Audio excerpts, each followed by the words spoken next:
تو محترم جناب فروخ جمال صاحب سے گزارش کریں گے کہ آپ ایک بار محترم جناب ماجد علی محشر صاحب کے جو تفصیلی حالات ہیں ان پر روشنی ڈالیں. اس کے فوراً بعد اس کتاب کا رسم اجرا عمل میں آئے گا انشاءاللہ تعالی. میرے بہت عزیز محترم جناب فروخ جمال صاحب.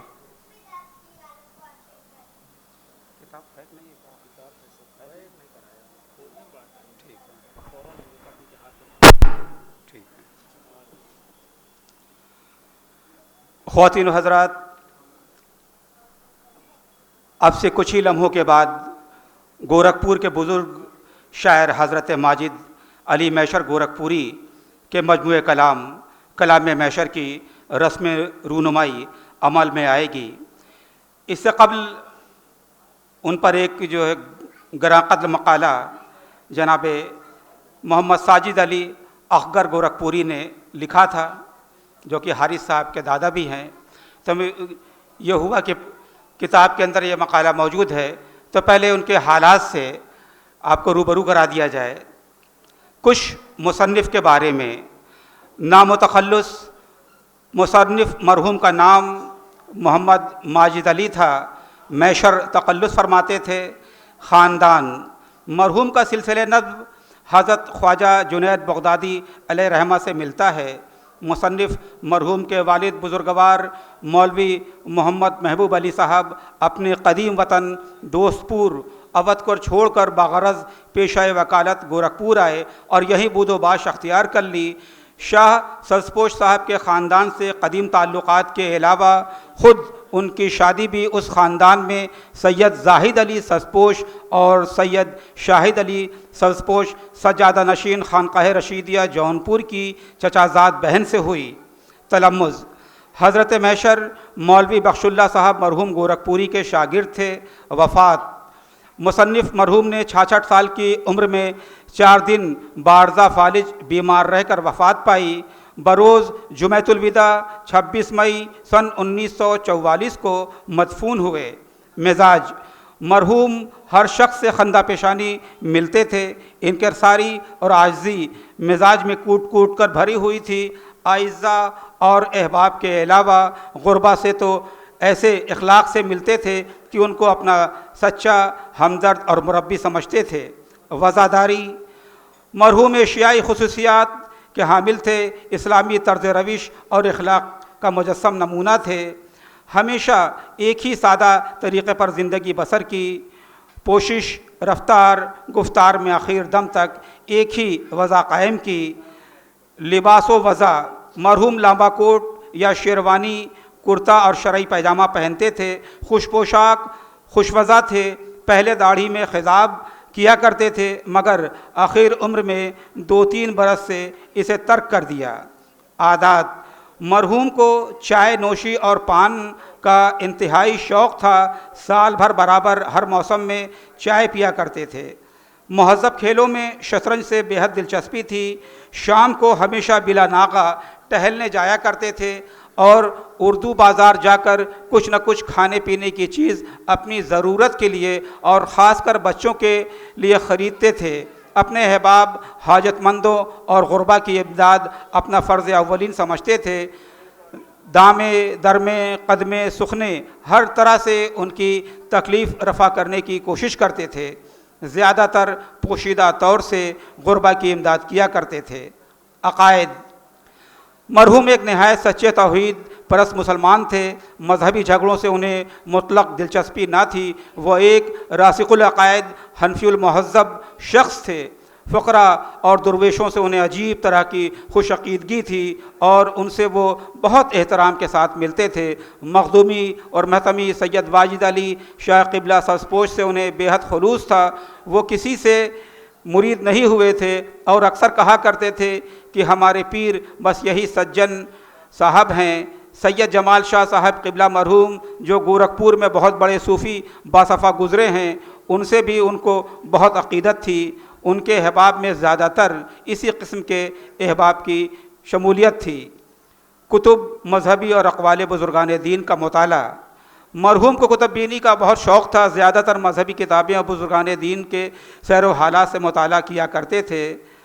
ادوار و وصائف: مرحوم صوم و صلات کے نہایت درجہ پابند ہے، تلاوت قرآن مجید، تسبیح خوانی وظائف میں شاید کبھی ناغہ ہوا ہو، نماز عصر اور نماز مغرب کے درمیان پان کھانے سے احتراز فرماتے تھے اور اسی دوران صرف درود شریف کا ورد کیا کرتے تھے۔ علمی لیاقت، عربی اور اردو کے علاوہ مرحوم کو زبان فارسی سے کامل دستگاہ حاصل تھی۔ دیوان امیر خسرو اور کلام خواجہ شیرازی بہت لطف سے پڑھا کرتے تھے، مشکل سے مشکل اشعار کے نکات اور تخیل کو فوراً سمجھ جاتے تھے، اور نہ صرف یہی بلکہ نہایت آسان طریقے سے دوسروں کو سمجھا دیا کرتے تھے۔ زمانے کے بہترین سخن سنجوں میں شمار کیے جاتے ہیں۔ بسا گوئی مرحوم بہت حاضر جواب اور برجستہ کہنے والوں میں خیال کیے جاتے تھے۔ مرحوم کے عمدہ اشعار محض 2-1 منٹ کے غور و فکر کا نتیجہ ہیں۔ مجھے اس وقت مثلاً ایک شعر یاد پڑتا ہے جو ان کے اس مجموعہ کلام میں موجود ہے۔ اس کا ایک مصرع ثانی بطور طرح ان کے استاد بزرگ نے مشاعرے میں انہیں دیا تھا اور ان سے اس پر مصرع لگانے کو فرمایا تھا۔ وہ مصرع تھا، سماعت فرمائیں۔ ہمیں سے پردہ کرتے ہو ہمارے رازداں ہو کر، ہمیں سے پردہ کرتے ہو ہمارے رازداں ہو کر۔ مرحوم نے اس پر یہ مصرع لگایا، بتاتے کیوں نہیں اے کاتب اعمال کیا لکھا۔ اب ان دونوں مصروں کو ملا کر پڑھیے اور لطف سخن اٹھائیے۔ بتاتے کیوں نہیں اے کاتب اعمال کیا لکھا، بتاتے کیوں نہیں اے کاتب اعمال کیا لکھا، ہمیں سے پردہ کرتے ہو ہمارے رازداں ہو کر۔ کیا اس سے بہتر کوئی مصرع ہو سکتا ہے؟ استاد نے گود میں اٹھا لیا اور فرمایا کہ بس یہی ایک مصرع اس کے لیے ہو سکتا تھا، اور خوبی قسمت سے تمہارے دماغ سے نکلا۔ ساری محفل واہ واہ کے شور سے گونج اٹھی۔ شاعری، مرحوم کو شعر گوئی کا شوق اوائل عمر ہی سے تھا۔ گورکھپور میں اب سے 20-25 سال، یہ اس زمانے کی بات ہے، 20-25 سال پہلے ایک عجیب پرلطف علمی مذاق کا دور رہ چکا ہے۔ جا بجا مشاعرے منعقد کرتے تھے، بے فکر اور فارغ البالی کا زمانہ تھا۔ روسا اور علم دوست اصحاب اس میں دلچسپی لیتے تھے۔ حضرت ریاض خیر آبادی جیسے سخن سنج اور نغز گو موجود تھے۔ یہی مرحوم کی شاعری کے شباب کا زمانہ ہے۔ خصوصیات کلام، کسی شاعر کے کلام کی خصوصیات کا جائزہ اسی وقت ممکن ہو سکتا ہے جب اس کا کل کلام زیر مطالعہ رہ چکا ہو، کیونکہ بغیر اس کے مطالعے سے یہ پتہ کرنا مشکل ہے کہ اس کے رسائی ذہن کہاں تک ہوئی اور اس کے کلام کا اثر سننے والوں پر کتنا ہے۔ افسوس ہے کہ مرحوم کے کلام کا عشر اشیر ہی بدقسمتی سے دستیاب نہ ہو سکا۔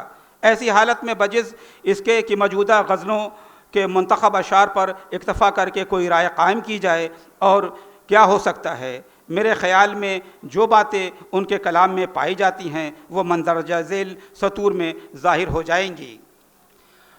ان کے کلام پر عام نظر ڈالنے سے بھی یہ بات صاف ہو جاتی ہے کہ بلند پروازی، تخیل، پاکیزگی، خیالات، اچھوتا پن، چستی مضامین اور خوبی بندش مرحوم کی شاعری کا خاصہ ہیں۔ عام فہم محاوروں کو وہ شعر کا جامہ اس طرح پہناتے ہیں کہ سننے والوں کے ذہن میں اتر جاتا ہے۔ مشکل سے مشکل زمینوں میں بھی وہ گلکاریاں کی ہیں کہ گلچی سخن نقش حیرت بن جاتا ہے۔ ہر شعر سے ان کی قادر الکلامی اور زبان دانی کا ثبوت ملتا ہے۔ بھرتی کے الفاظ کا کہیں پتہ نہیں، جو لفظ اس میں موجود ہیں نہایت موزوں ہیں۔ ان کے اشعار میں واہ واہ اور آہ دونوں کا رنگ ملتا ہے۔ کبھی معمولی اور سادے الفاظ میں ایسی باتیں کہہ جاتے ہیں کہ بے ساختہ مرحبا زبان پر جاری ہو جاتی ہے، اور کبھی بندشی الفاظ دل میں نشتر کا کام کرتی ہیں۔ ترتیب دیوان یہ آخری ہے۔ اس عنوان پر لکھنا تو درکنار، اس پر نظر ڈالتے ہی دل کی عجیب حالت ہو جاتی ہے۔ خیالات منتشر، دماغ پریشان، لکھوں تو کیا لکھوں۔ دیوان کی ترتیب تو اس وقت کی جائے جب مکمل کلام موجود ہو، مختلف ردیف و قافیے میں متعدد غزلیں ہوں، مگر یہاں تو ایسے زبردست سخن سنج کے مختصر دیوان پر نظر ڈالتے ہی دل رو جاتا ہے۔ مرحوم کے اپنے کلام جمع کرنے کی کبھی خیال نہ ہوا۔ سینکڑوں لاجواب غزلیں اور سلام لکھی ہوں گی، مگر ڈھونڈیے تو ان میں سے ایک کا بھی پتہ نہیں ملتا۔ مرحوم نے کوئی باقاعدہ بیاض بھی نہیں چھوڑی، کاغذ کے چھوٹے چھوٹے پرزوں پر اشعار لکھ کر ادھر ادھر ڈال دیتے تھے، جن میں سے 90% یقیناً ضائع ہو گئیں۔ بڑی تلاش اور کاوشوں سے 30-35 غزلیں ملیں، جو بصورت موجودہ بطور یادگار شائع کیا جا رہا ہے۔ جی تو نہیں چاہتا کہ اتنے مختصر مجموعے کو چھپوایا جائے، مگر بدقسمتی سے مرحوم نے اپنے بعد کوئی صلبی اولاد نہیں چھوڑی ہے، اس لیے اس اولاد مانوی ہی کو کتابی جامہ پہنا کر ان کی ایک مستقل یادگار بنانا بھی ضروری سمجھا گیا۔ امید ہے کہ احباب اور اعزاء اس کو قدر کی نگاہ سے دیکھیں گے۔ اس مجموعہ کلام کا ملنا اور کہاں سے ملنا، اس کو دوبارہ پھر سے مرتب کرانا، میں چاہتا ہوں کہ حارث صاحب اس کے متعلق جو ہے 2-4 لفظ بیان کر دیں۔